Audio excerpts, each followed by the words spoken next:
Welcome back. Uh, Hulu's got another original movie for us. This one they actually picked up out of Sundance. I believe that was a Fox Searchlight logo that we got. It wasn't necessarily, I didn't get it audio described in time, but I'm pretty certain that was Fox Searchlight based on the sounds. And the fact that this is a Sundance movie, I don't think it would be 20th century. That doesn't make any sense for an independent film. So, yeah, that's where Good Luck to You, Leo Grande came from. This is my review of that film. I am a blind film critic, which means I didn't get to see the film visually, although I'm not 100% sure this was a totally visual film. This is a lot of dialogue. This is very little locations. There were almost nobody is in this film. This film was pretty much just Emma Thompson and Daryl McCormick for an hour and a half. It's an interesting plot. Emma Thompson plays a middle-aged woman, a widow, who has not had sex since her husband passed away, and she's living over in England, and she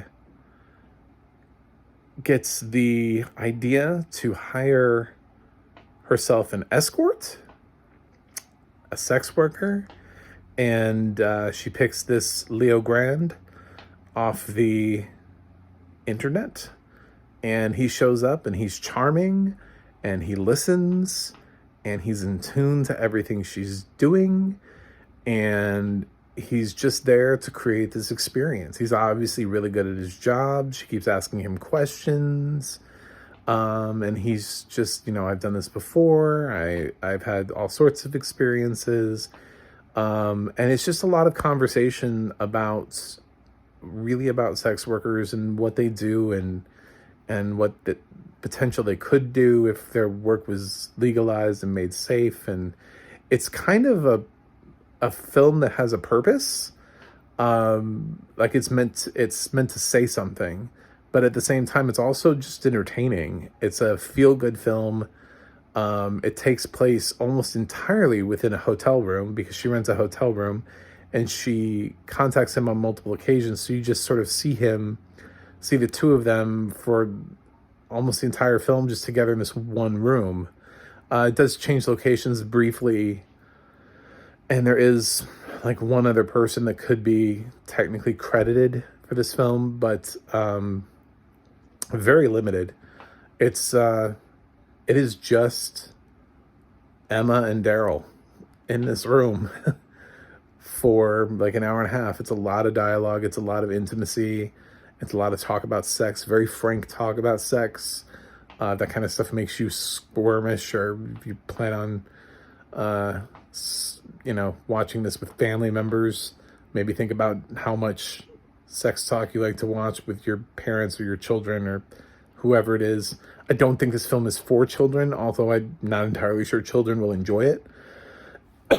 Watching an older woman talking about wanting to have sex for the first time in so many years, and her sexual history and desires, and it's a lot of talking and less showing. There's a little bit of sexual activity. I don't know how much is shown. I know what was in the description, but I don't know necessarily how much is shown. So I don't want to spoil like the whole thing. I feel like I already spoiled it by saying there were multiple encounters, but I feel like the film would be really boring if it was just one encounter for an hour and a half. I know we have films that are like real time and take place, but at the same time, like, I mean, for just dialogue and not sex, that's a lot, for the first encounter. It's like, is he going to do his job? I really like this film. I found it endlessly charming. Emma Thompson, of course, she's just a tremendous actress, and I love her pretty much in everything. She's my favorite part about Love Actually. I'm always telling people, I'm like, that performance that she gives in Love Actually should have gotten her a Best Supporting Actress nomination that year. I stand by it.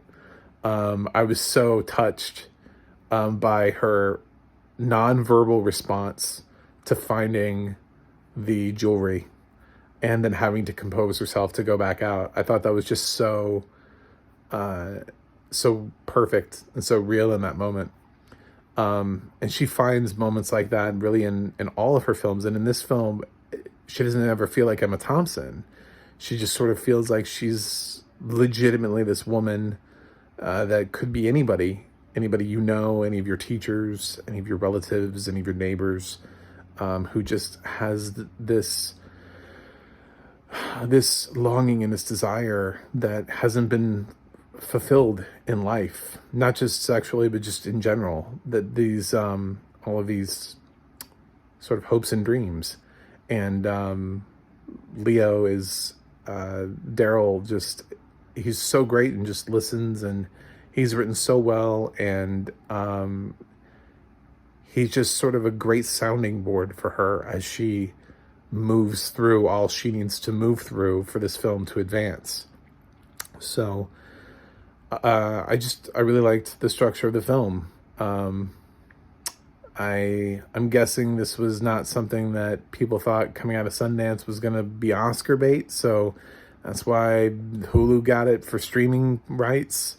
I know everybody's looking for another Coda. I don't think this is going to be Coda. I don't think anybody's going to nominate anybody at the end of the year, but I think maybe we should think about it. I haven't seen the rest of the films this year, but I think Emma Thompson should be in the conversation. I really enjoyed her performance in this, and I really enjoyed the movie. The audio description is Roy Samuelson, who is one of my favorite narrators. He does a great job with this. It actually got me thinking about a film like this with the target demo, like who's going to be watching this. And I actually thought it was a smart move to have a male narrator on this film, just for a likely large female audience, describing all of the sexual stuff that happens in the film, all of the little details. Obviously they can't go too deep because then it's gonna get a little 50 Shades of Grey. There are some moments in this film where it feels like if you get too much audio description, you're gonna quickly wander into E.L. James territory. But they balanced it right, and I think I'm just gonna guess that women would have felt that a male narrator is the right way to go here, over a female. I don't know. It's an interesting thought. I don't know who they would rather hear reading these things off to them. It didn't really bother me anyway, but I did think, I was like, who should be reading off all of this sexual content to what is likely going to be a female audience? I don't know. So if anybody has any thoughts about that, let me know in the comments what you think about that. Who you like? Do you like a female narrator or a male narrator when they're reading intimacy audio description? Anyway, I definitely recommend this film. This is another great hit for Hulu. So yeah, I'm really happy with this. I'm going to go ahead and give Good Luck to You, Leo Grande, an A. This is only the 4th A I've given this year, and I'm almost 70 films deep. So I do not give A's away that much, but this is a film I'll remember. It's a film I want to watch again, and it's a film that I will absolutely recommend. I don't know that it's a film that everybody will want to watch, but I think it's a film that you should take a gamble on. I think you might find it a little bit more rewarding and entertaining, especially if you're an Emma Thompson fan, than you might give it credit for. So check it out. Let me know what you think in the comments. Please like and subscribe, and You can check out my website, macmovieguy.com. You can go to the audio description project and see what else has audio description and where to watch it. And you can go to the ADNA, VADNA.org, and you can find out what else Roy Samuelson has narrated. Maybe you've heard his voice before, and that's why you recognize it. You probably have. So that's it from me. And a bunch of films released this weekend. On to the next one.